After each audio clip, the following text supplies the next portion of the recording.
중국인 잠수부들에게만 허용됐다고 합니다. 내가 직업이 이건데도 아무것도 할 수가 없구나. 이거는 좀 큰 상처구나. 3개월이 되기 한 보름 전쯤에 계약 종료하겠습니다 하더라고요. 그래서 알겠다. 준비만 하다 잠수는 해보지도 못한 채 해고됐다는 현우 씨. 그에게는 소중히 간직해온 영상이 있었습니다. 바로 중국인 잠수부들이 찍은 겁니다. 승강기에 올라 그들이 향한 곳은 수심 44m.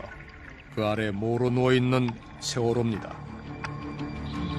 인양 작업 초기 중국인 잠수부들이 집중적으로 들어간 곳은 화물칸인 C데크와 D데크입니다. 맹골 수도의 탁한 물살과 세월호 선내에서 유출된 기름으로 그 모습이 제대로 보이지 않는 화물칸.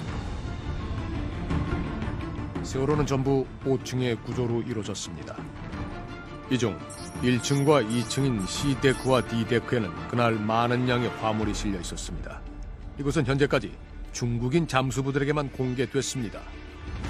사고 뒤 7개월간 이어진 수색 작업. 하지만 국내 잠수사들은 세월호 화물칸에는 들어갈 수 없었습니다. 화물칸 수색하지 말라고 했는데 화물칸 수색한 적 없습니다. 하지 말라고 했어요. 네, 배경에서 하지 말라고 했어요. 진도구청 노청에서 하는 회의 때 공식적으로 그 실종자 가족분이 그 말씀도 하셨어요. 실종자 가족께서는 화물칸에 대해 봐달라고. 수색 종료 때까지도 실종자 9명이 여전히 세월호 안에 있었습니다. 그런데도 해경이 화물칸 수색을 막은 이유는 뭘까? 그 선 내에 있는 CCTV 있지 않습니까? 그 자료를 본 결과 가는 사람이 없다고 계속 할 필요 없다고 그래서 안 했었습니다. 저희 잠수사들도 잠수팀장님도 화물칸 이야기를 한 사람이 있는데 지난 2014년 6월 22일 밤 11시경 세월호 수색을 하던 잠수부들이 배 안에서 몇 개의 물건들을 건져 올렸습니다. 연락이 급히 왔어요. 여기 평목항에서 뭔가 나왔다. 아, 이게 그 CCTV 그 녹화 장치인가요? 유실물이 인기받은 상황이라 그런 거는 잘 모르겠습니다. 처음 세월호에서 인양한 물건들을 대수롭지 않게 여겼던 해경들이 뒤늦게 사태를 파악했는지 분주해집니다. 그들이 서둘러 수습하던 그것은 CCTV 영상이 저장되는 장치인 DVR이었습니다. 바로 침몰 당시 세월호 안에 설치되어 있던 것입니다. 우린 복원된 CCTV 영상 전체 분량을 어렵게 입수할 수 있었습니다. 세월호에 설치됐던 CCTV는 전부 64개. 단원과 아이들이 수학여행을 가기 위해 배에 승선했던 2014년 4월 15일과 사고 당일의 영상이 저장되어 있습니다. 4월 15일 저녁 7시경 배에 오른 아이들. 저녁 식사를 하는 그 표정들이 한없이 밝기만 합니다. 이른 아침부터 내내 화물과 차량들을 싣던 세월호가 모든 출입구를 닫고 인천 연안부두를 출발한 건 4월 15일 밤 9시경. 저녁 식사 후 단원과 아이들은 로비에 모여 즐거운 시간도 가졌습니다. 해경은 이 CCTV를 근거로 화물칸을 수색 대상에서 배제했다고 전해집니다. 그럴 만한 근거는 뭘까? 사고 당일에도 녹화된 CCTV. 하지만 아침 8시 30분 59초를 끝으로 무슨 이유에서인지 더 이상 저장된 영상은 없습니다.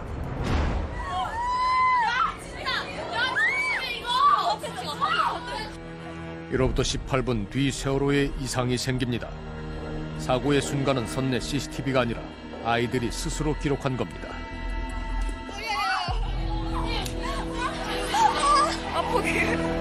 세월호에 이상이 생기고 배가 사실상 침몰하는 데까지는 101분의 시간이 걸렸습니다.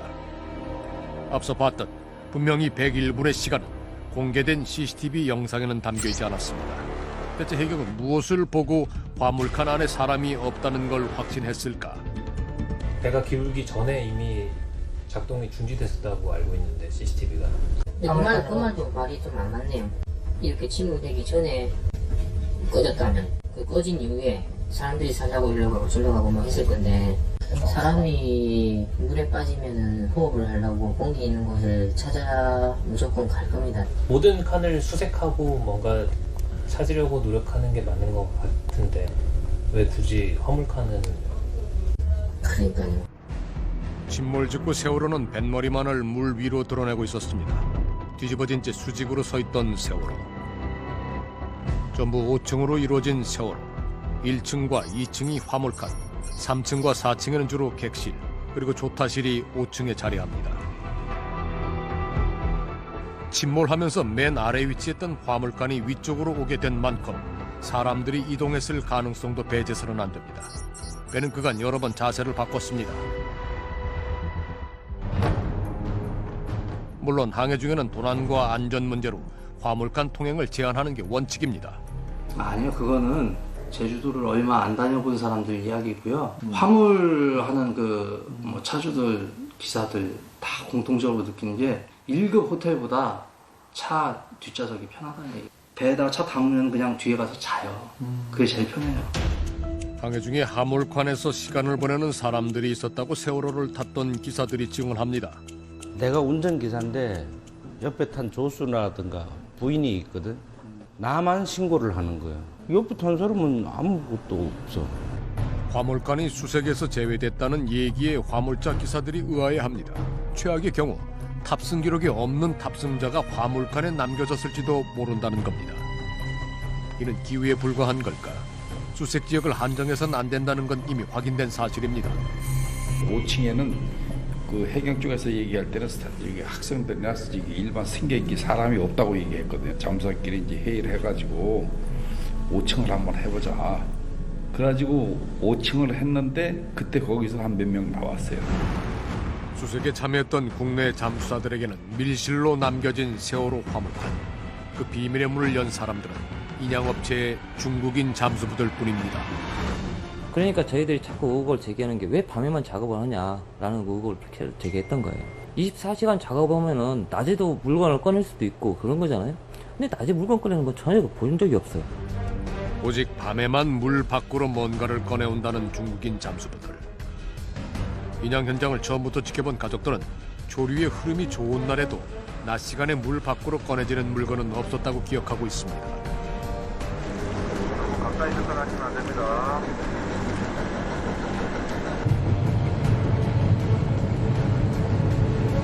뭐라고? 나가라고 손짓하는 거라고. 나가라고? 왜 이렇게 뭐라고? 아니 왜? 그간 인양 작업은 대부분 폐쇄적으로 진행돼 왔습니다. 그래요? 밑에 지금 다이버들이 있다고. 그냥 빨리 좀 나가달라고. 위험합니다. 더 빨리 떨어져주세요. 더욱이 사전에 합의됐던 내용과 달리 인양이 진행되면서 세월호 선체가 심각하게 훼손되기도 했습니다. 주로 화물칸이 위치한 부위입니다. 처음에 우리한테 밝혔던 게 구멍 천공을 2개 뚫는 걸로 돼 있어요. 2개만. 그 부력제를 넣기 위해서 C데크, D데크 하나씩. 근데 어느 순간 갑자기 공기가 다 샌다 라는 이유로 천공을 시작을 해버린 거예요. C데크, D데크에 다. 무려 한 140개 현재. 제일 큰 구멍이 1m에 1m 한 20 정도 되거든요. 그러면 웬만한 화물 좀 크기는 다 꺼낼 수가 있죠. 숨기려고 했던 거는 지금. 작업을 진행한 1년 4개월 동안 인양업체는 세월호 선체에 120개가 넘는 구멍을 뚫었습니다. 에어백과 같은 대형 부력제를 넣어 배를 가볍게 하기 위해서라는 이유입니다. 구멍들 중에는 폭 1m가 넘는 것도 10개가 넘게 있습니다. 지난 2014년 10월 30일 단원고 황지연 양이 추가로 수습된 뒤 가족들은 잠수부들의 안전 등을 이유로 선체를 그만 수색해달라고 정부에 스스로 건의했습니다. 이후 9명의 실종자들을 수습하고 사고 원인을 규명하기 위해 선체 인양을 간절히 원했습니다. 가족들의 바람은 참사 1주년을 열흘 앞뒀던 날 대통령의 말 한마디로 이뤄졌습니다. 인양이 기술적으로 가능하다고 결론이 나면 선체 인양을 적극적으로 검토할 것입니다. 박근혜 대통령 발언 4일 뒤 침몰된 세월호 인양은 기술적으로 가능하다고 말씀드리겠습니다. 인양을 결정한 해수부는 공개 입찰을 통해 중국 국영기업인 상하이 셀비지와 국내 기업의 컨소시엄을 인양업체로 선정합니다. 정부의 선택을 받은 업체의 인양 방법, 그 핵심은 리프팅 빔입니다. 거대한 리프팅 빔을 세월호 선체 아래에 설치한 뒤 대형 크레인으로 수중에서 들어올려 플로팅 독 위에 세월호 선체를 올리겠다는 계획. 그들은 빠른 시일 내에 온전한 선체 인양을 자신했습니다. 올 7월 인양을 약속했던 업체와 정부. 하지만 일정을 조금씩 미루더니 급기야 연내 인양이 불가능하다고 알려왔습니다.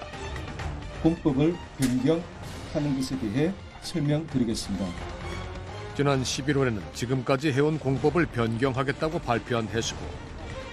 상하이 CLBG 컨소시엄이 새로이 제시한 방법은 대형 크레인이 아닌 제킹 바지선 2대를 이용해 세월호를 인양하겠다는 내용입니다. 제킹 바지선은 인양력이 23,000톤입니다. 그러니까 수중에 있는 세월호를 부력제 이런 거 안 쓰고 구멍 안 뚫고 그냥 들어 올릴 수 있는 방식입니다. 제킹 바지선 방식은. 처음부터 제킹 바지선 방식을 썼으면 130개 넘는 구멍을 뚫을 필요도 없었고요. 지난 1년 3개월 동안 대체 세월호에서는 무슨 일이 있었을까? 지켜지지 않은 약속 탓에 의혹은 자꾸만 쌓여갑니다. 해수부가 숨기는 게 아마 그걸 숨기지 않냐. 저희가 선체 촬영 요구했을 때도 반대를 불허를 했고 특조위가 요구했을 때 불허를 했단 말이에요. 그렇다면 선체에 뭔가 숨기는 게 있지 않냐라고 좀 판단할 수밖에 없는 거죠. 그게 혹시 화물칸일 수도 있어요? 솔직히 저는 그렇게 보고 있어요. 그날 세월호가 아이들과 함께 물속으로 사라진 뒤 수색 작업은 200일 넘게 이어졌습니다. 그 시간 동안 잠수사들은 111개의 객실과 17개의 공용 객실을 5번 이상 반복적으로 수색을 하면서 실종자를 찾았습니다. 수색 지역은 일반 승객이 많이 탔던 3층과 단원고 학생들이 단체로 탑승한 4층, 그리고 조타실과 객실이 있는 이곳 5층에서 주로 이루어졌습니다. 그러니까 이 화물칸만 빼고 대부분 국내 잠수사들이 확인을 한 겁니다. 잠수사 초기에는 당연히 발견 가능성이 높은 객실 위주로 수색을 해왔던 잠수사들은 실종자 발견이 더뎌지자 화물칸까지 수색 지역을 넓혀보려고 했지만은 해경이 복원된 세월호 CCTV 영상을 근거로 이를 막았다고 합니다. 이상합니다. 앞서 봤듯 세월호 CCTV는 배에 이상이 생긴 8시 48분 이전 상황까지만 저장이 되어 있습니다. 해경은 대체 뭘 봤던 걸까요? 혹 우리가 보지 못한 사고 당시의 영상이 존재하는 건 아닐까 하는 생각까지도 들게 하는 대목입니다. 올 7월 완료된다는 인양이 더뎌지면서 의혹은 더 커지고 있습니다. 거기에 인양업체가 화물칸에만 집중적으로 구멍을 뚫었다는 얘기는 결코 흘려들을 수 없는 것이기도 합니다. 지난해 8월부터 쭉 인양 현장을 지켜본 가족들은 상당량의 선체 훼손과 작업이 화물칸에만 집중됐었다고 증언을 합니다. 때문에 화물칸에 정부가 숨겨야만 했던 뭔가가 실려 있어 빼내려고, 혹은 세월호 침몰의 원인이 화물칸 쪽에 있어 그걸 지우려고 120개가 넘는 구멍을 화물칸 쪽에 뚫었을 거라는 가족들의 추측. 여러분들은 어떻게 생각하십니까? 우리는 그 주장이 어느 정도 신빙성이 있는 것이라고 생각을 합니다. 사실 얼마 전 그간 정부가 숨겨온 뭔가가 참사 당시 화물칸에 실려 있었다는 게 밝혀졌기 때문입니다. 이해하기 힘든 참사였습니다. 사고의 원인을 찾던 해경과 검찰 역시 처음 세월호 화물칸을 주목했습니다. 출항 당일 새벽 6시부터 짐들과 차량으로 채워지기 시작한 화물칸. CCTV 영상과 화물을 실은 사람들을 대상으로 조사한 검경.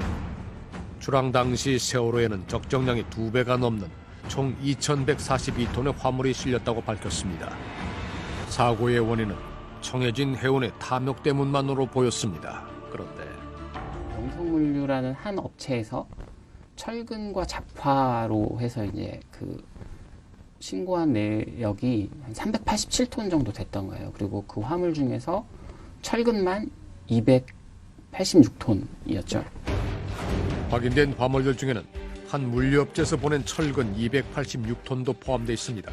그런데 행선지가 적힌 40톤과 달리 철근 246톤의 도착지는 없습니다. 이 물류업체의 선적 의뢰서 26개 중 받는 이가 빠진 건 철근 246톤 뿐입니다. 그래서 이제 그 화물의 목적지 그리고 용도를 알아보려고 했는데 그게 취재가 안 되는 거예요. 유독 안개가 짙게 끼었던 날, 철근 286톤을 포함해 과적 상태로 세월호는 제주를 향해 출발했습니다.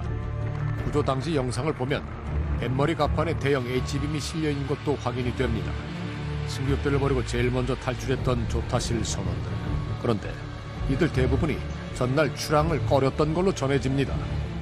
세월호에 이상이 생겼을 당시 조타실을 맡았던 3등 항해사 박모 씨는 안개 때문에 출항을 반대했습니다. 출발을 앞두고 세월호 카페에 모여 앉은 선원들, 꽤나 긴 대화를 나누는 모습입니다. 안개와 과적을 걱정하면서도 이들이 무리하게 출항한 이유는 단지 선사의 탐욕 때문이었을까? 이 같은 수수께끼를 쫓던 기자는 문제의 힌트 같던 단서를 찾을 수 있었다고 했습니다. 바로 군인들이 배에 탑승한 비용을 군에서 후불로 정산한 내역입니다. 해군은 정해진 해운 선박을 조직적으로 이용해왔던 걸로 보입니다. 아, 제주 해군기지가 지금 있구나, 제주에. 세월호와 철근 그리고 해군, 이 단서들을 연결하자 나오는 하나의 장소.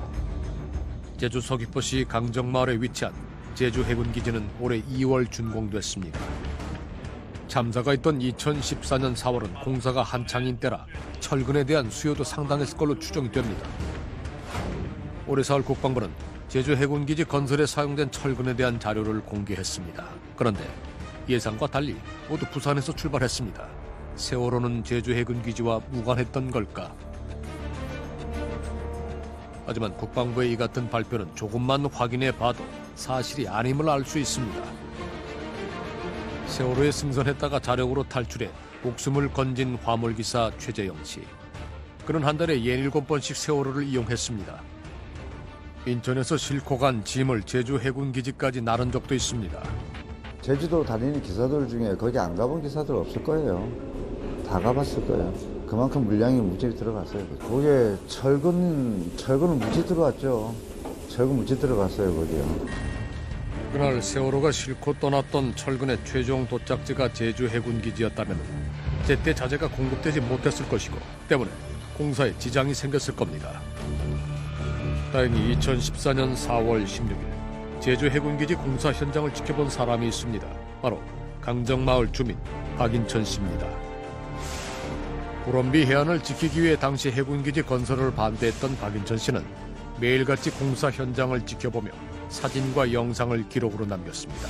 물론 2014년 4월에도 말입니다. 4월 16일까지 꾸준히 철근이 계속 설치가 돼요. 근데 4월 16일 날 딱 끊겨버려요. 4월 16일하고 4월 29일하고 난방파제 위에 그 철근 심어놓은 게 똑같아요. 16일부터는 진행이 없었어요. 대형 트럭들이 하루 종일 오가며 건설 자재를 나르던 현장. 그런데 4월 16일 이후 눈에 띄게 작업량이 줄었다는 겁니다. 한창 건설 중이던 방파제는 이날 이후 한동안 공사가 멈춘 채로 방치됐다고 합니다. 침몰 이유를 다각적으로 분석하던 세월호 특별조사위원회 역시 배에 실렸던 화물들을 추적했습니다. 목적지가 어딘지를 다 지우고 우리한테 자료를 줬습니다. 그래서 우리 조사관들이 그거를 일일이 다 찾아가면서 조사를 했고요. 그 과정에서 그 철근 278톤이 그 제주 해군기지로 가는 거였다라는 것을 확인하고 그 내용을 이제 전원위원회에서 이제 의결하고 이제 그 내용을 밝히는 날. 그날 내내 침묵하던 해수부가 입을 연 겁니다. 참사 당일 세월호엔 400톤이 넘는 철근이 실려 있었습니다. 이 중 278톤이 제주 해군기지로 보내지려던 것이었습니다. 검경 수사 당시 빈칸으로 남겨졌던 철근의 행선지. 제주 해군기지의 존재를 누군가 일부러 감추려고 했던 걸까? 그날 해군기지로 철근을 보내려던 물류회사는 인천과 제주 양쪽에서 사무실을 운영하고 있습니다. 저희가 궁금해서 와서 출하주는 있는데 수하주가 없어서. 근데 이거를 뭐야 이거? 이거는 저희들이 안 했어요. 모르겠는데 이거는 저 청해질 것 같은데? 이게 명성이 일단 돼 있는데 이게 청해진에서 만든 게 선적이라서 가지고 저희들 하고 있는 그런 선적이라서 아니에요. 사실 진짜 선적 의뢰서는 그날 화물과 함께 세월호에 실렸습니다. 때문에 실제 어떻게 기록돼 있었는지를 정확하게 확인하기는 어렵습니다. 그렇다면 누가 제주 해군 기지를 선적 의뢰소에서 지운 걸까? 세월호에 군사기지로 가는 화물이 실려 있었다라고 하면 그게 국정원이라든가 기타 국가기관의 개입에 대해서 좀 더 강한 의심을 줄 수 있을 거라고 생각해서 숨긴 것 같습니다. 세월호와 연결된 국가기관, 그중 하나가 청해진 해운이 있던 인천 연안부두의 자리에 있습니다. 국정원. 예, 205라 그래요. 205라는 얘기예요. 205. 근데 그렇게 써요. 얘기는 안 쓰고 직책도 그냥 뭐 이상 기호도 그냥. 약간 암호처럼. 그렇지. 성함이 저도 이사인데 생각하세요. 네. 성함은 잘 모르겠어요. 실제 205가 아니지만은 암호처럼 연안부두 205로 불리는 국정원 분실. 세월호와 국정원이 연결돼 있다는 건 익히 알려진 사실입니다. 침몰 직후 불거진 의혹은 세월호 운항 규정 항목에 첨부된 해상 사고 보고 개통도 때문이었습니다. 알고 보니 세월호는 사고가 발생하면 가장 먼저 국정원에 보고해야 하는 일명 국가보호 선박인 겁니다. 해상 사고 보고 개통도에 적힌 대로 실제 세월호에 이상이 생긴 직후 이 사실을 보고받았던 국정원. 보고를 한 이는 청해진 해운의 기획관리팀장인데 그의 휴대전화에서는 10명이 넘는 국정원 직원 연락처가 나오기도 했습니다. 청해진 해운 컴퓨터에서 발견된 문서에 따르면 국정원과 청해진 해운 관계자들은 참사 한 달 전의 자리를 포함해 3년간 째서 12번을 만난 걸로 추정됩니다. 증인이 청해진 해운에서 국정원을 전담한 게 아니라고 그랬는데 국정원과 만나야 하는 자리에 자주 같이 했던 건 맞죠? 네, 같이는 자주 했습니다. 자기네들이 우리 밥을 자주 했습니다. 육군 해군뿐 아니라 뭐 기무사, 방위사업청 이런 사람들도 다수 있고. 기획관리팀장의 전화기 속에서는 국정원 직원을 비롯해 해군과 육군은 물론 기무사와 같은 군 보안기관 사람들의 연락처도 다수 확인이 됐습니다. 가설이기는 하지만 이 제주해군 기지가 어쨌든 미국 군함도 사용해야 되는 기지이고 그거를 이제 국정원이 순조로운 진행 이런 것들을 적어도 측면 지원했다라고 하면 뭔가 출항이나 이런 것을 압박했을 가능성은 있죠. 가설은 상당히 신빙성 있어 보입니다. 실제로 제주 해군 기지와 국정원의 연결고리가 지난 2009년 1월 확인된 적이 있기 때문입니다. 해군 당사자가 그 수첩을 분실한 게 저희들한테 입수가 되었던 걸로 기억을 하고 그것이 입수가 되어서 근데 그 내용을 보니까 수첩에는 2008년 9월 비밀리에 소집된 한 회의의 내용이 기록돼 있었습니다. 검찰과 경찰 그리고 제주도 당국과 해군 거기에 국정원이 모여 앉아 나눈 대화는 제주 해군기지 건설을 차질 없이 진행하자는 것이었습니다. 국정원에서는 그 외부 세력이라고 규정된 그 시민사회 단체나 시민들에 대해서 문제 제기를 해주면 자기네가 측면 지원을 하겠다. 국정원은 그 자리에 왜 있었던 거예요? 그거는 저희들도 모르죠. 뭐 도에서 요청을 했는지 아니면 국정원이 소집을 했는지. 실제로 국정원은 제주 해군기지 문제에 깊숙이 관여해왔습니다. 지난 2012년에 공사에 반대하는 시민단체 사람을 국가보안법 위반 혐의로 압수수색을 했던 국정원. 2010년 2월 시작된 공사가 지역 주민들과의 갈등을 겪으며 기약 없이 지연되고 있던 지난 2012년 10월.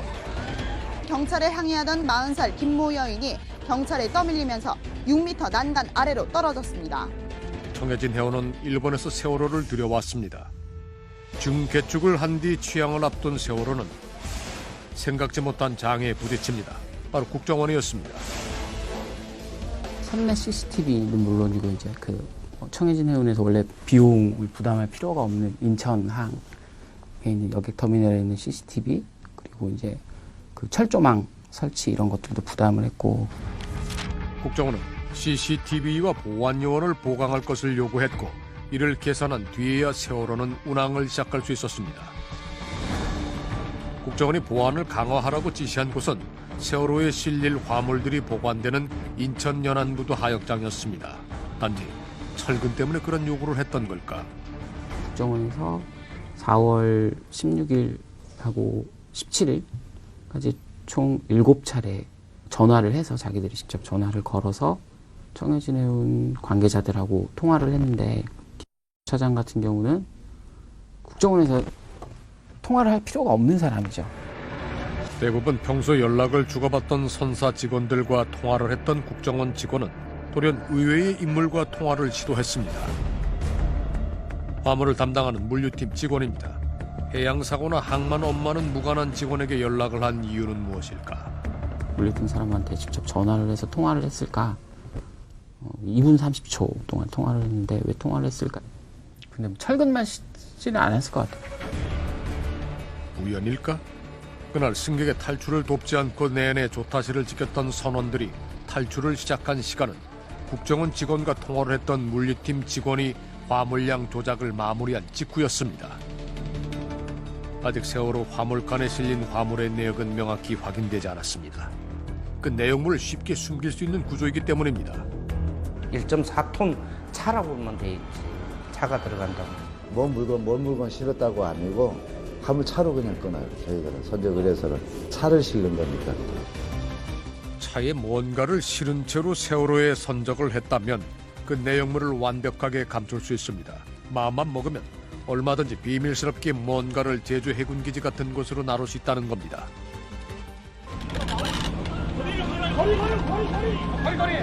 세월호와 관련해 국정원이 한 수상한 행동은 이뿐만이 아닙니다. 참사 직후 배경 조사를 받던 세월호 기관사 손씨는 돌연 자살을 시도했습니다. 그때 당시 현장에 있던 기자들이 해경 통해서 가서 현장을 살펴보고 그랬습니다. 자살 시도 3일 전 그는 의미심장한 흔적을 하나 남겼습니다. 도주한 기관모 선원 중에 하나인 손이라는 사람이 자기 아내로 보이는 사람하고 한 카카오톡에 국정원 조사받고 있다 이렇게 표시를 하고, 그러니까 이거 뭐지? 세월호와 국정원 뭐지? 이런 의문점이 드는 거죠. 국정원 직원에게 오늘 또 조사를 받는다는 메시지를 아내로 보이는 사람에게 전송한 손 씨. 세월호 침몰 다음 날부터 해경의 조사를 받기 시작한 그는 목포의 한 모텔에 머무는 중이었습니다. 21년간 배를 타며 해경을 자주 접한 그가 경찰과 국정원을 혼동했을까? 심지어 그가 국정원 조사가 있다고 한 4월 17일에는 해경의 조사는 없었습니다. 해경은 16일과 20일 이틀간 선원들을 취조했습니다. 국정원 관련 메시지를 보내고 나흘 뒤 자살을 시도한 기관사 손 씨. 공교롭게도 손 씨가 근무했던 세월호 기관실은 화물칸 옆에 자리에 있었습니다. 취항부터 침몰 뒤까지 국정원은 세월호에 깊이 관여했습니다.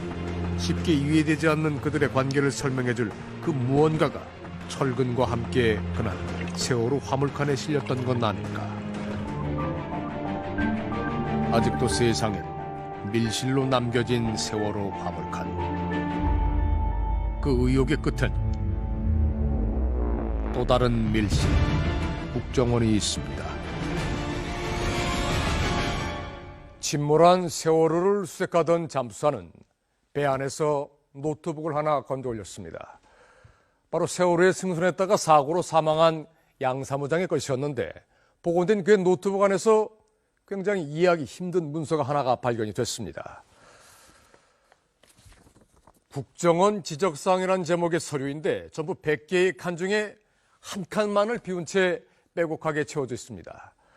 자세히 보면은 세월호 화장실에 휴지와 물비누를 보충해라, 선원들의 휴가를 챙기라는 등의 내용이 적혀 있는데 국정원 지적사항이라는 문서의 제목 때문에 한간에서는 세월호가 국정원의 소유가 아니냐는 추측도 있었습니다. 국정원은 이에 대해 국가보호 선박인 세월호를 보안 측정한 뒤 몇 가지 보완점을 지적을 했는데 숨진 양 사무장이 기존에 자신이 작성했던 문서에 이를 첨부해 오해가 생긴 것 같다고 해명을 했습니다. 사실 국정원이 세월호의 주인인 것이 아니라는 가설이 힘을 받은 건 그간 세월호에 대한 국정원의 간섭이 지나쳤기 때문입니다. 취항 단계부터 시작된 그들의 간섭은 사고 직후 선원들 조사로까지 이어졌던 걸로 확인이 됩니다. 대체 국정원이 세월호 선원을 따로 조사한 이유는 무엇이었을까요? 세월호에 실릴 화물들이 보관되는 하역장에 CCTV를 설치하고 철조망을 뚫고 거기에 보안요원까지 24시간 배치하는 국정원의 요구는 어쩌면 그들이 비밀스럽게 그동안 뭔가를 세월호에 실어 제주로 보내왔던 게 아닐까 하는 상상마저 들게 합니다.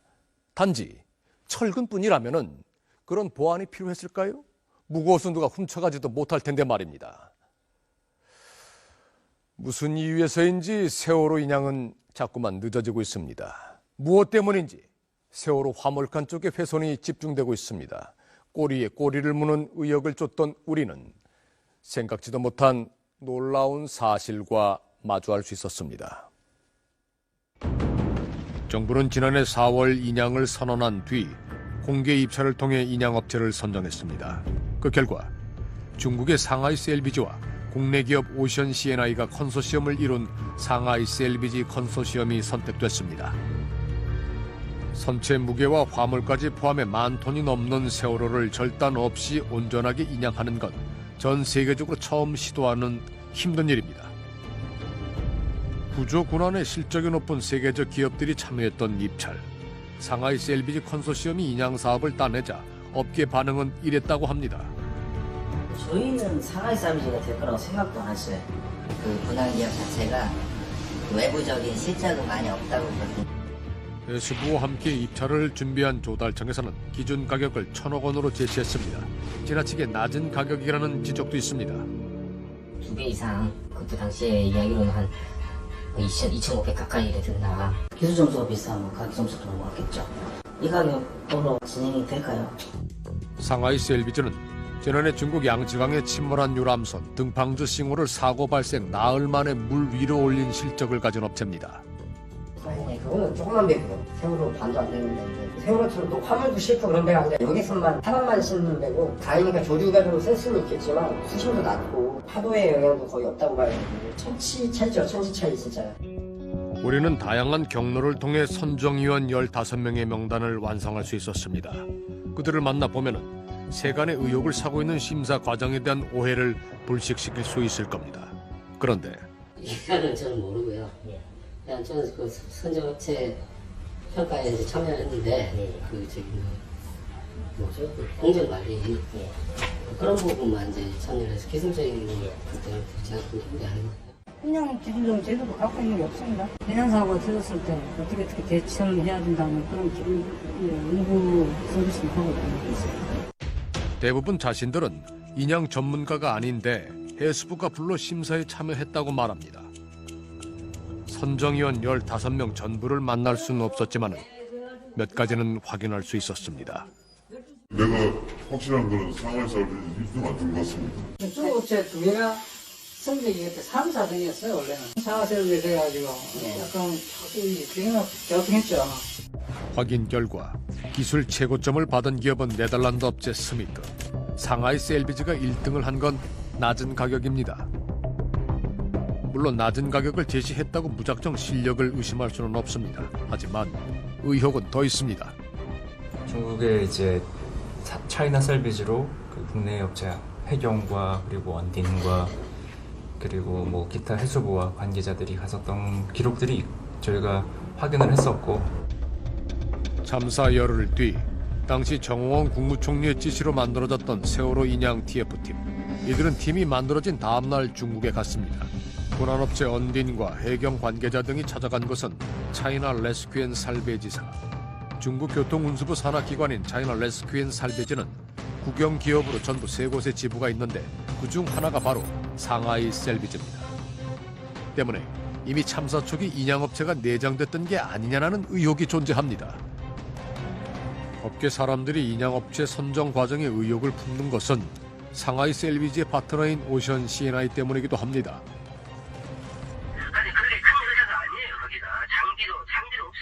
오션 C&I라는 회사가 상하이 셀비지랑 같이 있잖아요. 근데 오션 C&I라는 회사가 사실 막말로 얘기하면 듣보잡 회사거든요.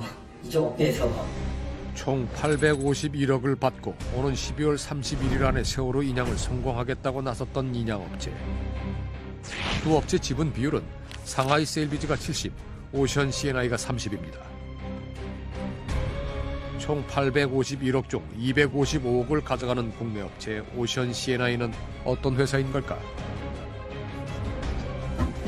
저희 SBS 방송국에서였습니다. 아, 예. 업체가 인양에 참여하게 된 계기가 궁금합니다. 저희들은 문안 작업을 갖다가 세월호 전에는 해본 경험은 없습니다. 진도에서 제주 쪽에 가는 해저 케이블에 대한 그 고장 복구 공사라든지 그걸 한 5년간 했었어요.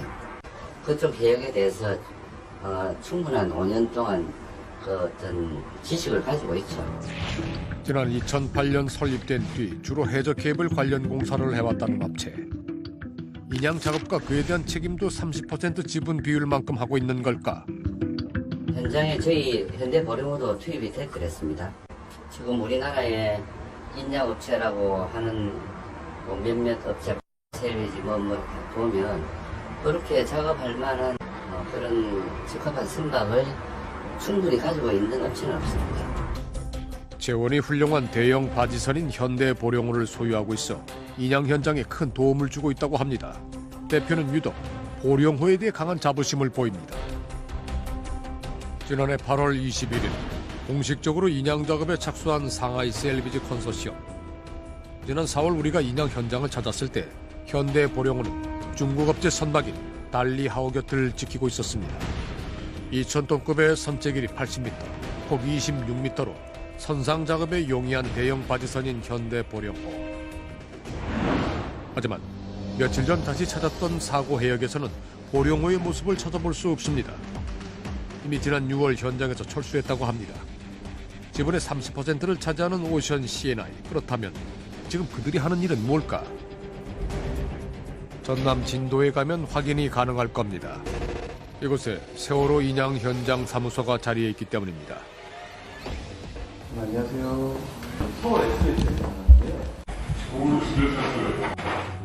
이곳은 해수부와 상하이 셀비지 그리고 오션 C&I가 함께 쓰는 사무실입니다. 그럼 보통 여기 몇 분 상주하고 계신 거예요? 한 3명, 3명 그렇겠죠. 현대보령호까지 철수한 지금 오션 C&I가 하고 있는 업무는 정확히 어떤 것들일까? 저희들 뭐 하는 게 없습니다, 솔직히. 체계적으로 하고 그런 건 아니고. 그냥 육상에 물품이 육상에서 어차피 입국이 돼가지고 물품 같은 거 사줘야 되니까. 뭐 물이라든지. 네, 그렇죠. 음식, 뭐 구식, 가제. 해수부 오셨네요. 안녕하세요. 여기 SBS에서 작업했답니다. SBS만. 다른 게 아니에요. 한참 뒤 모습을 드러낸 해수부 직원. 저도 지금 여기 수인을 한 지가 일주일밖에 안 됐어요. 아, 그래요? 그래서 정확하게 이 상황을 파악하고 있는 상황은 아니고 기존에 계셨던 분들은 교체가 될 거예요?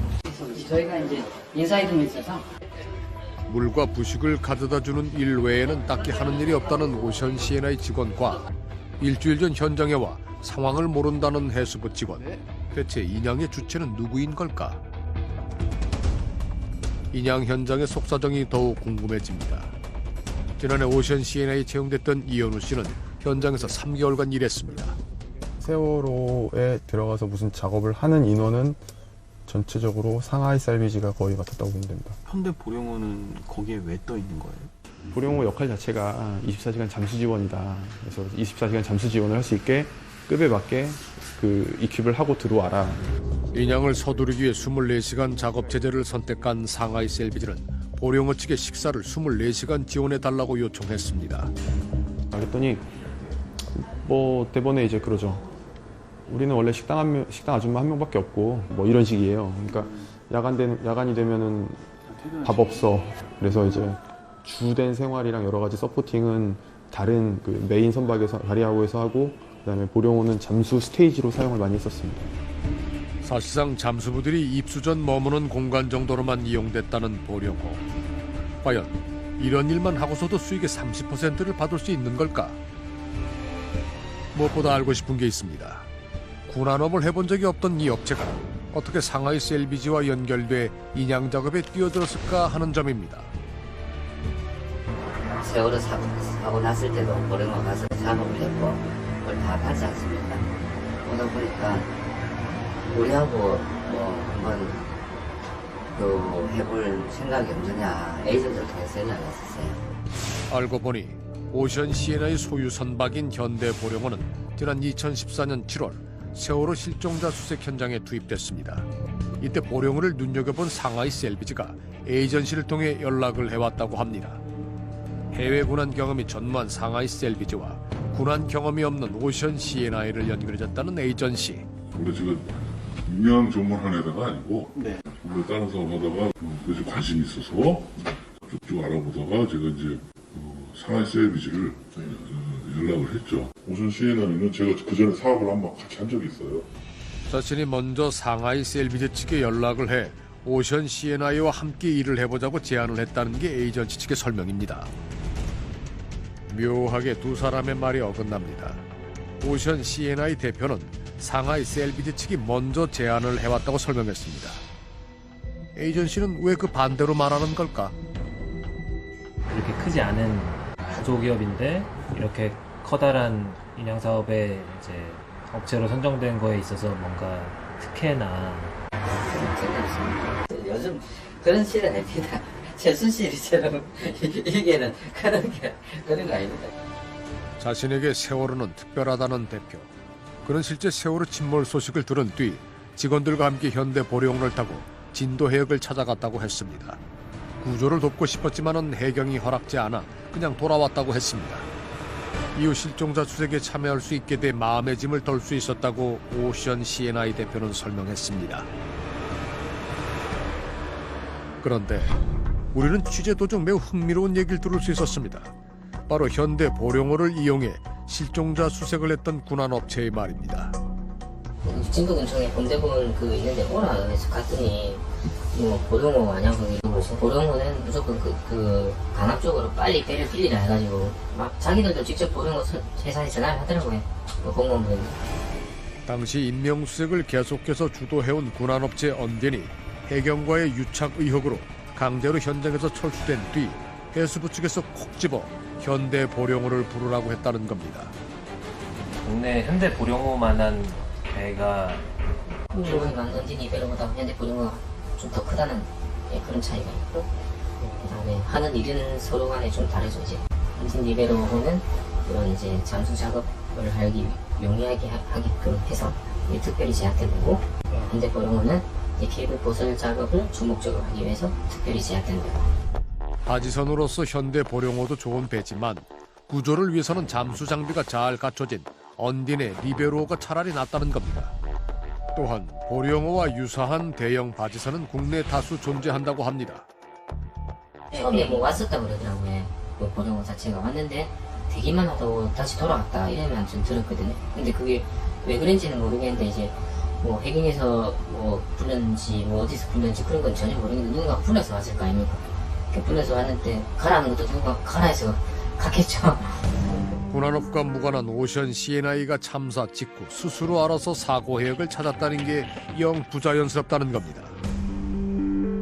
실종자 수색 현장에 해수부의 지목을 받아 투입이 됐듯이 그때도 누군가의 불임이 있었던 걸까? 그 답은 의외의 곳에 있었습니다. 군안업체 언딘에 대한 특혜 의혹 수사 자료입니다. 현대보령호가 이제 그 언딘 바지선보다 훨씬 규모도 크고 거주할 수 있는 공간도 있었고 뭐 그런 더 넓었고 그래가지고 이제 그런 배를 왜 놔두고 언딘 배를 투입했냐 이런 조사를 또 진행을 좀 핵심적으로 진행을 했었거든요. 보령호 투입에 관여했었던 사람들의 이제 이야기들 속에서 국정원도 이제 이 배를 투입하려고 이제 노력을 했었다. 뭐 이런 진술들이 나왔던 거죠. 검찰은 왜 사고 해역에 언딘의 리베로호만 배치됐는지를 수사하면서 현장에 왔던 다른 바지선들에 대해서 조사를 벌였습니다. 보령호도 그 수사 대상이었습니다. 오션 시에나이 대표가 검찰에 들려준 얘기. 그것은 놀랍게도 국정원에 관한 것이었습니다.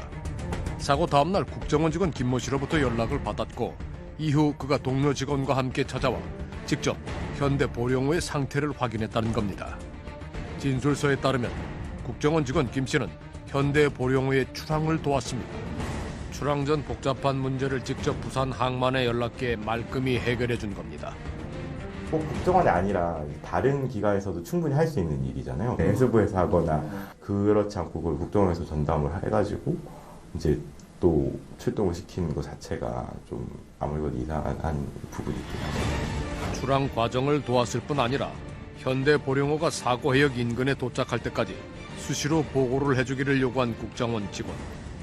오션 CNI 대표는 국정원 김 씨와 첫 연락을 주고받은 4월 17일부터 현장 도착 전까지 17회 연락했습니다. 진도에 도착한 뒤 해경이 허락하지 않아 사고 해역으로부터 10km 떨어진 곳에 3일간 정박해 있다 철수할 때까지 추가로 4회 더 국정원 직원과 연락을 한 대표. 이들은 8일간 총 21번의 연락을 주고받았습니다. 사실 국정원은 사고 발생 보고나 사고 조사에만 권한이 있어요. 기본적으로 항공기가 떨어졌다거나 배가 이제 뭐 침몰했다거나 이러면 이거는 사실 테러 가능성도 있고 이렇기 때문에 이 사고 조사를 끝났고 그 이후의 과정에 있어서는 국정원이 개입을 할 여지는 전혀 없어요. 그렇게까지 개입을 했다면 도대체 뭐가 있길래 그랬는지에 대한 뭐 고민까지도 당연히 합리적으로 의심을 할 수 있는 부분이 있다고 생각합니다. 세월호와 관련된 공식적인 정부 조사에서 국정원이 등장하는 건 아마도 이 진술서가 처음일 겁니다. 수차례 세월호와 국정원의 수상한 관계에 대한 단서가 포착이 됐지만은 검경의 수사나 재판 그리고 감사원의 감사 내용에서는 국정원의 존재를 찾아볼 수가 없었습니다. 검찰은 해경 최무차장의 직권남용 사건 일명 군안업체 언딘의 특혜 의혹을 수사하면서 오션 CNI 대표도 함께 조사를 했습니다. 세월호 인양업체에 대한 의혹의 끝에서 국정원을 마주하게 될지 전혀 예상치 못했던 일입니다. 국정원은 왜 현대 보령호를 구조 현장으로 보내려 했을까요? 대형 바지선인 보령호는 빠른 물살에도 잘 견디는 좋은 배는 맞지만은 국내의 유일무이한 선박은 아닙니다. 게다가 구조 현장으로 갈 당시 보령호엔 잠수사들을 지원할 잠수 챔버 같은 장비도 전혀 실려있지 않았습니다. 그렇다면 보령호는 잠수사를 돕는 목적보다 뭔가 다른 이유로 구조 현장에 보내진 것은 아닐까 하는 의혹이 생깁니다. 정부는 세월호 인양업체를 선정할 당시 그 과정을 매우 비밀스럽게 진행을 했습니다.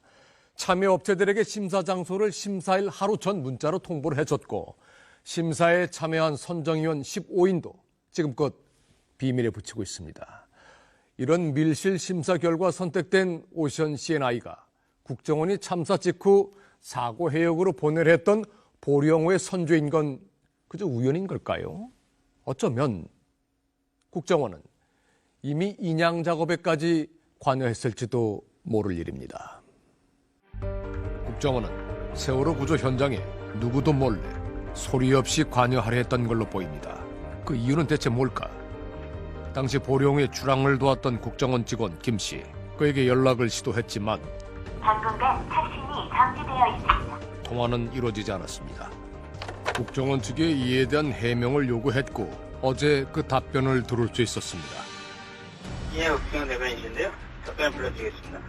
현재 보령호 출항 지원 이유에 대해서는 재난 및 안전관리기본법상 재난이나 각종 사고 발생 시 이를 수습하기 위해 정부 관계기관 간 협력해야 할 의무가 있음. 선주 요청에 따라 지원하는 것이며 세월호 같은 대형 참사에서 요청이 와 도와주는 것은 당연하고 업무 범위를 따질 것이 아닌 이상입니다. 손해를 볼 것 같으면 안 하지 않습니까? 국민을 위한 그거고 달려가면 달려갔지. 국정원의 주장처럼 도움을 요청한 건 오션 CNI 대표였던 걸까? 어떻게 알고 국정원에서 우리 청각을 보러 나왔습니다. 그 사람들이 얼마나 고마운 사람들입니까? 빨리 가서 좋은 일 하고 오시라고. 우리가 거기 뭐 사직이 뭐 그게 있어 그랬습니까? 자발적으로 현장으로 가려던 참에 어떻게 알고 국정원이 도움을 줬다는 겁니다. 서로의 얘기가 전혀 다릅니다.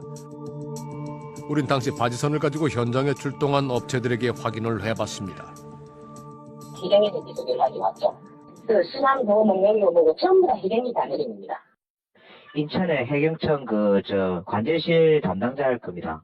나 무슨 경장인가 경감인가 하여튼 그렇습니다. 국정원에서 바지선을 투입하라는 연락을 받으신 적은?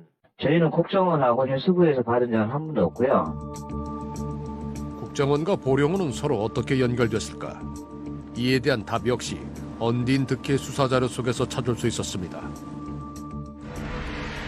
오션 CNI 대표의 진술을 보면 참사 직후 가장 먼저 보령호를 찾은 이는 한국해양과학기술원 소속의 이모 센터장이었습니다.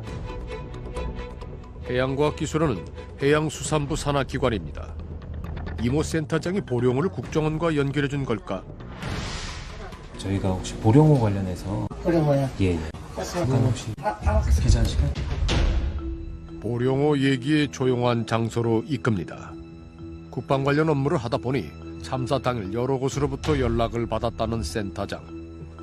여러 군데서 전화가 오는 중에 이제 국정원에 과장께서 저를 야 큰일이다 어떻게 했으면 좋으냐 그래서 무조건 그냥 뭐 큰 배 동원해서 해야 되는데 그런 큰 배가 한국에 있냐 저희가 써봤던 그런 배가 있습니다. 그래가지고 그게 이제 현대보령호가 된 거거든요. 그러니까 현대 보령호를 가지고 작업을 한 적이 있어 사심없이 추천을 해줬다는 겁니다. 다른 업체들도 이제 바지선들이 있었을 텐데 그 상황도 몰랐어요. 자주 무조건 상황이 옆에서 그냥 든든한 섬이 하나 있어줘야만이 이제 딸고도 들어요. 그런 상황이니까. 그러니까 센터장이 제일 먼저 현대 보령호를 떠올린 건 그 순간만이 아니었던 모양입니다.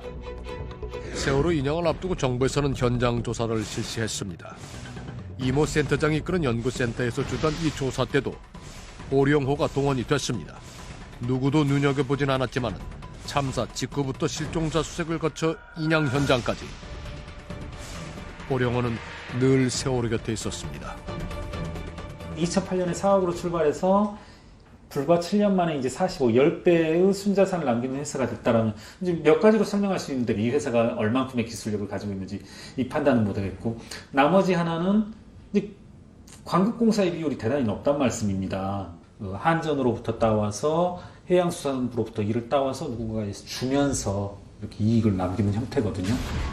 KT를 거쳐 KT 자회사 경영본부장으로 퇴직한 뒤에 세운 회사. 2014년엔 135억 원을, 지난해엔 71억 원의 수익을 올린 오션 CNI의 주 거래처는 해양수산부입니다. 현대 보령호가 관급공사나 한국해양과학기술원에서의 그 특화된 조사들을 수주하실 때 해양수산부나 저는요 예. 어디 영업하러 안 가봤습니다. 저는 저희 현대 보령호를 갖다가 너무나 자랑스럽게 저는 생각을 합니다. 현장을 몰라 오해하는 것일 뿐 모두 실력으로 이룬 성과라는 겁니다. 피디님은 학교를 졸업하고 이런 공사 현장이라든 이런 데는 안 다녀봤죠. 그냥 바로 방송국에 기능하신 거죠. 네, 그렇습니다. 기기를 하니까, 그죠? 네. 공사를 하는 데 있어서 가장 중요한 거는 매니지먼트입니다. 공사 관리. 그 자부심을 갖는 보령호는 이미 지난 6월 인양 현장에서 철수했습니다. 해야 할 일을 끝냈기 때문이라고 합니다. 인양은 기약 없이 지연되고 있는 그 현장에서 그들이 완료했다는 일은 대체 뭘까? 침몰 직후 보령호를 세월호 곁으로 보내려 했던 국정원. 잠수 장비도 없는 바지선을 정말 구조를 위해 현장에 보냈던 걸까? 의혹은 여전히 답을 얻지 못했습니다. 제 안에 뭘 실었냐부터 시작해서 여러 가지 국정원의 소유가 아니냐까지 계속해서 이제 의혹이 눈덩이처럼 불어날 수밖에 없는데 어떤 이후 대책이나 구조 시스템 개선을 위해서라도 국정원이 뭘 했는지 좀 정확하게 밝히는 건 꼭 필요한 일이라고 저도 생각을 합니다. 그들에게 세월호는 무엇일까? 세월호 문제에 대해서는 늘 그랬듯이 국정원의 설명은 여전히 부족합니다. 세월호도 여전히 수심 44m 아래에 있습니다. 물 위로 올라올 날이 기약이 없던 지난달 초 급기야 인양 추진단장이 돌연 사표를 냈습니다. 계약 만료 기간이 오는 12월 31일인데 이제와 공법을 바꾸겠다고 알려온 상하이 셀비지. I would say that because of that the seabed condition is totally different than our expectation. 인양업체 선정부터 인양 과정까지 폐쇄적으로 진행해온 해수부 때문에 고의적 인양 지연이라는 의혹부터 사실상 인양 실패라는 의견이 이어지고 있습니다. 인양공법을 변경했다라는 것은 기존에 해오던 인양 방식으로 인양이 불가능함을 인정한 거죠. 어떤 형태로든 해수부에서 추가 비용이 발생할 수밖에 없지 않겠느냐. 계약서를 공개를 안 하니 본인들만 보고 아니, 상식적으로 이해가 안 돼요. 상식적으로 우리가 이건 뭐 영업 기술에 대한 것도 아니고. 상하이 셀비지 컨소시엄과의 계약 내역을 지금껏 공개하지 않고 있는 해수부. 최근 지금까지 인양업체에 준 돈의 액수만 공개했는데 5억을 더 얹어준 것이 눈에 띕니다. 지난해 11월 세월호 특조위 방문 때문에 일을 못해 손해를 봤다고 챙겨준 겁니다. 무엇보다 인양 공법 변경이 인양 작업에 적신호가 켜졌다는 뜻 같아 그 점이 가장 걱정이 됩니다. 사람이 40%를 하고 자연이 60%를 해준다는 그런 속설이 있더라고요. 기본적으로 인양하는 것은 자연적인 원인에 아주 절대적인 영향을 받습니다. 상하이 셀비지 측에서는 지금 현재 계약 기간을 연장해서라도 추가 비용 요구 없이 인양을 완수하겠다라는 입장인가요? 네, 상하이 셀비지는 어떻게든 완수하겠다는 입장을 수차례 밝혀왔습니다. 세월호 선체 중 주로 화물칸에 뚫은 120개가 넘는 구멍도 걱정되는 문제입니다. 인양을 위해서는 분명히 불가피한 부분이 있습니다. 무조건 배에다 손을 대지 말고 인양을 하라는 얘기는 심하게 얘기하면은 인양을 하지 말라는 얘기와 같습니다. 화물칸에 집중되는 게 문제는 없는 건가요? 화물칸을 저희가 타겟으로 한 것이 아니고요. 저희가 인양을 하기 위해서 부력 확보를 하기 위해서 잠수사가 진입을 하려면은 잠수사가 배 안으로 진입을 해야 되는데 진입할 데가 방법이 없다. 그런 상황인 거죠. 인양업체에 대한 의혹도 또 인양 방법에 대한 걱정도 모두 기우라고 말합니다. 인양업체 선정 과정에서 해양수산부의 가이드라인이라든지 내정이 되어 있다는 건 특혜를 줬다. 뭐 이런 의혹들에 대해서는 글쎄, 저는 그런 얘기를 사실 들은 바가 없습니다. 없고 피디님께도 그렇고 드리고 싶은 말씀이 있는데 뭐냐면은 그 인양에 대해서 취재를 하시기 전에 먼저 인양에 대해서 기본적인 좀 개념을 좀 이해하시고 좀 임하시는 게 어떨까라는 생각이 드는데 혹시 국내건 뭐 해외건 인양업체 계신 분들이 한번 얘기를 해보셨는지 모르겠습니다. 해수부 관계자의 말이 공허하게 들리는 건 취재 도중 우리가 확인한 사실 때문입니다. 전체적으로 자기가 주목을 해가지고 하고 있지 않습니까? 네. 하고 있는데 해수청에서 뭡니까 방식을 또 다시 막 일반 업체들한테 바꾸고 그러더라고요. 침몰 뒤 2년 8개월이 지났습니다. 시간은 세월호를 파괴하는 가장 무서운 존재입니다. 바닷물 속에 있는 시간이 길어지면서 선체는 빠르게 부식되고 있습니다. 거기에 무리한 인양으로 배 주요 부위까지 파손되고 말았습니다. 바닷속 세월호의 상태는 앞으로 더욱 알기 어려워 보입니다. 그간 해수부를 견제해오던 세월호 특별조사위원회가 그 지위를 박탈당했기 때문입니다. 계정을 삭제하고 그다음에 이제 저기 컴퓨터와 사무 공간들을 다 빼면서 이제 같이 지문도 삭제한 것으로 보입니다. 정부가 일방적으로 특조위를 해산시켰기 때문입니다. 세월호 특별법 시행령에 대한 해석 차이로 벌어진 일입니다. 예산도 모두 끊겼고 이제 이곳엔 머물 장소도 없습니다.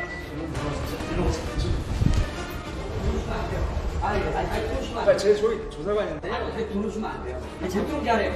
여기 들어오시면 안 돼요. 지금은 아니잖아요. 그렇죠? 현저거는. 정부에서만 일방적으로 종료됐다고 얘기를 한 거죠. 아, 그거는 우린 몰라요. 정부를 하든 간에 세월호 어떤 간에 난 몰라요. 그런 거에 대해서. 앞으로 이어질 해수부의 일방 통행을 특조위에서는 매우 걱정하고 있었습니다. 특조위가 활동이 무력화되고 해산된 이후에 세월호 인양에 대한 해수부의 활동을 견제할 수 있는 세력이 아무도 없습니다. 해수부와 상하이 셀비지가 밀실에서 자기네들끼리만 했기 때문에 지금과 같은 현상이 나타난 거거든요.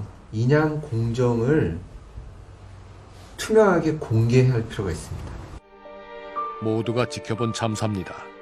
함께 아파한 비극입니다. 때문에 모두가 알아야 할 과정입니다. 세월호 인양은 그래서 투명해야 합니다. 그래야 더 힘을 내 견딜 수 있는 사람들이 있기 때문입니다. 오늘 며칠이 됐지? 967일. 어머니는 967일째 딸을 기다리고 있습니다.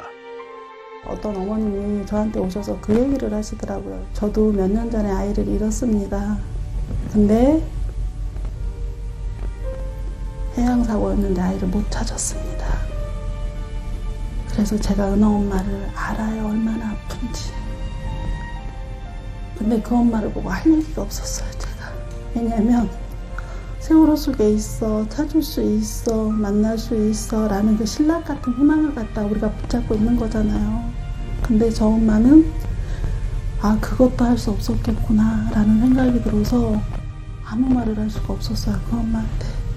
그리고 불이 안고 울었어요. 대화의 마디마디는 눈물로 채워집니다. 그냥 인양되기만을 믿고 바라면서 기다리는 것밖에 할 수가 없더라고요. 저희가 저 바다를 보면서 그냥 우리가 빨리 아이들한테 가는 게 더 낫겠다. 정말 그런 말도 참 많이 하는데 인양해서 아이를 찾아줘서 보내줘야 되잖아요. 보내줘야 되는 엄마로서 그냥 꼭 인양이 될 거라고 믿고 있고. 슬픔을 위로할 수 있는 건 온전하고 투명한 인양뿐입니다. 9명의 미수습자 가족들, 그들만큼 간절히 인양을 바라는 건 유족들의 마음이기도 합니다. 힘든 얘기인데 아이들이 올라올 때 온전하게 올라온 아이들이 거의 없었습니다. 처음 초기 한 2, 3일 부역으로 떠올라오는 애들 빼놓고는 나중에 배 안에서 올라온 애들은 사고 당시 많이 훼손이 됐어요. 그러니까 저희는 힘들지만은 그것도 찾아야겠다는 게 저희들의 소망입니다. 한때 세월호 인양은 금기시 됐습니다. 아이를 찾겠다는 부모 마음은 인양 비용 앞에서 이기적인 응석처럼 취급됐습니다. 숫자로 따지고 가격으로 계산하며 인양을 반대해온 사람들, 그들이 기억하는 숫자는 돈에 관한 것들 뿐입니다. 잊지 말아야 할 숫자는 따로 있습니다. 그날 목숨을 잃었던 295명의 사람들과 9이란 숫자입니다. 인양업체를 선정하는 자리에 있었던 이현우 씨는 잊지 못할 장면이 있다고 했습니다. 네덜란드 친구인지 영국 친구인지 모르겠는데 업체 담당자가 딱 와가지고 처음에 큰 회의를 주재하면서 제일 먼저 숫자 9를 딱 쓰더라고. 입찰에 참여했던 한 외국인 잠수사는 자신들 업체의 능력을 자랑하기에 앞서 미수습자 9인을 기억하자는 말을 모두에게 전했다고 합니다. 오히려 그 입찰을 준비하고 있던 한국 측 사람들은 별 반응 없이 그냥 이렇게 덤덤히 바라보고 뭐 저런 짓거리까지 뭐 이런 표정으로. 그때는 이제 분위기가 뭐 무슨 유가족이 떼쓴다는 식으로 매스컴도 거의 뭐 그런 거에 그런 식이었죠. 걔네가 생각하는 게 진짜 우리보다 100번 낫구나. 잊지 말아야 합니다. 세월호 안엔 아직 9명의 사람이 있습니다. 정부와 상하이 셀비지 컨소시엄과의 계약은 오는 12월 31일에 종료가 됩니다. 그들과의 계약을 수정해 내년 5월경에는 인양을 완료하겠다는 게 해양수산부의 공식 입장입니다. 물론 그 근거는 따로 없습니다. 무엇보다 선체가 인양된 뒤 침몰의 원인을 조사할 주체인 세월호 특조위를 정부가 해산한 점은 여전히 납득되지 않습니다. 그러면서도 정부는 선체 정리 용역, 말 그대로 인양된 세월호를 해체해 정리하는 업체는 이미 올해 초 사실상 확정된 걸로 전해집니다. 선체를 정리하는 방식은 객실 부분만 따로 떼내는 건데 이 경우 세월호 화물칸이 크게 훼손될 수 있다고 합니다. 여전히 정부는 사람들의 이해를 돕지 않고 있고 오히려